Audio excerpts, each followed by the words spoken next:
আসসালামু আলাইকুম দর্শকবৃন্দ, দেখতে পাচ্ছেন এই মুহূর্তে আমি দাঁড়িয়ে আছি আমাদের কাঁঠাল বাগানে। অনেক সুন্দর সুন্দর কাঁঠাল হয়েছে বছর, গত বছরের তুলনায় বছর কাঁঠালের ফলন অনেক ভালোই দেখা যাচ্ছে। দর্শক দেখতে পাচ্ছেন সুন্দর সুন্দর কাঁঠাল হয়েছে।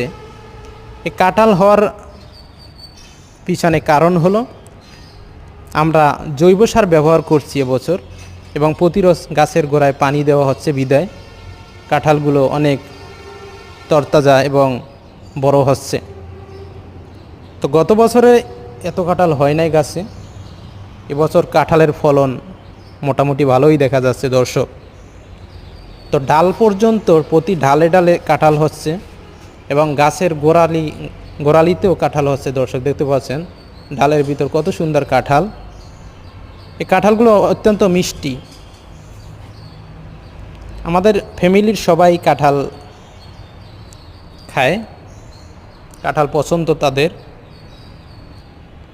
তাই ভিডিও করে দেখালাম যে কাঁঠাল অনেক সুন্দরই হয়েছে এবছর। দেখতে পাচ্ছেন দর্শক।